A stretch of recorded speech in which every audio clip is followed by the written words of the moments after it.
কাবলি চানার তরকারি হচ্ছে। এগুলো গরম মশলা, তেজপাতা, শুকনো লঙ্কা, একটু হলুদ দিয়ে দিলাম, মশলাটা তাহলে ঠিক থাকবে, তাই তো।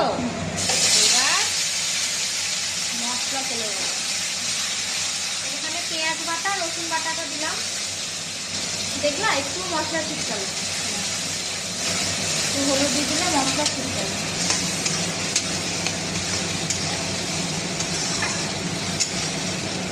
এখানে আছে টমেটো, আদা, কাঁচা লঙ্কা।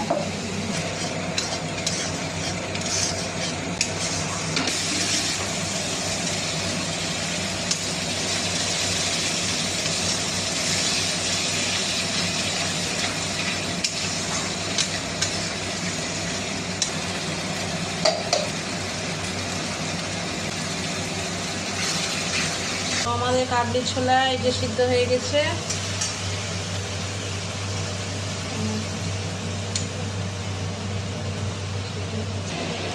এখন চলে গেল হলুদ, চলে গেল লঙ্কার গুঁড়ো, ঝাল লঙ্কার গুঁড়ো, এটা ঝাল লঙ্কার গুঁড়ো।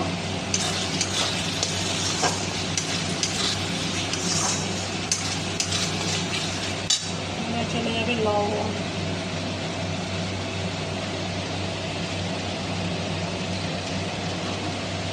চলে গেল জিরের গুঁড়ো,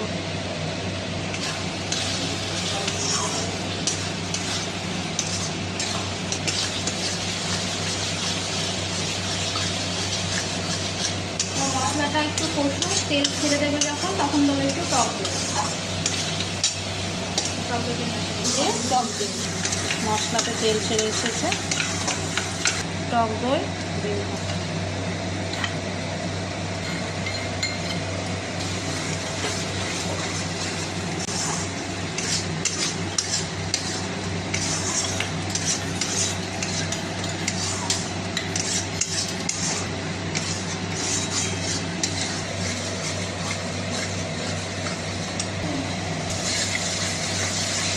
মশলাটা ভালো করে কষবো আবার, যতক্ষণ না আবারও তেল ছাড়ছে।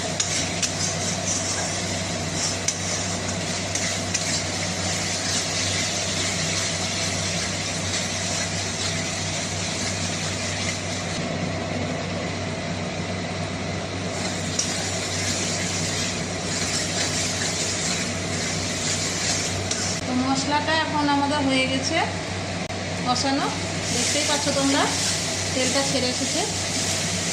তেল ছেড়ে গেছে, নিচে হালকা হালকা করে মিলে যাচ্ছে, আর মশলা শুকিয়ে একদম একটুখানি হয়ে গেছে, তার মানে হচ্ছে হয়ে গেছে। এবার আমি ছোলাটা এর মধ্যে দিয়ে দেব।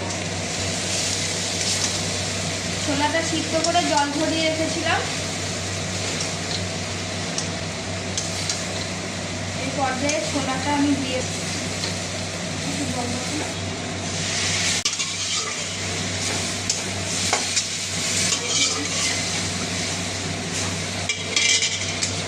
তো যেই ছোলার সিদ্ধটা সেটা আমি দিয়ে দিলাম।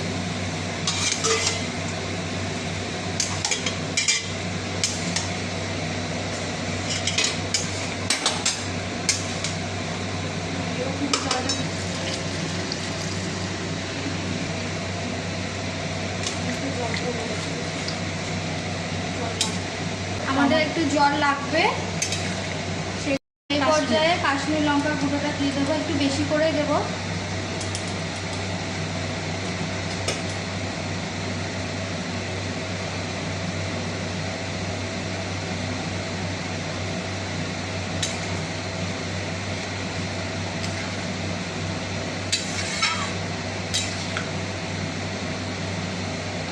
তো কাবলি ছোলার সাথে কি হবে, লুচি? তাই তো ভাবছি।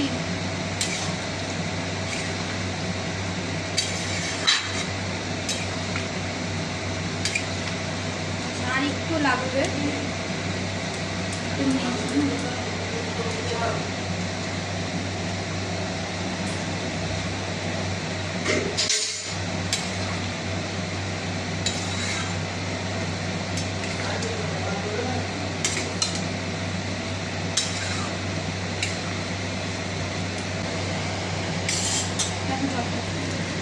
আর একটু জল লাগবে।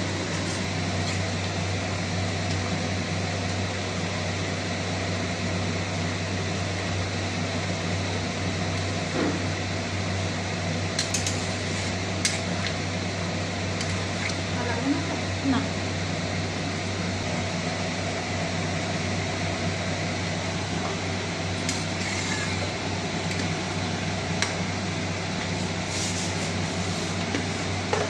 আজকে আমি চার মগজ দেবো না।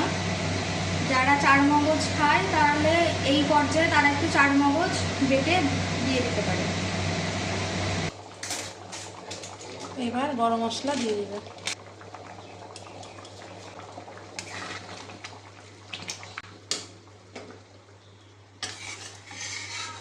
একটু পরে জমে যাবে, এখন একটু ইয়ে আছে।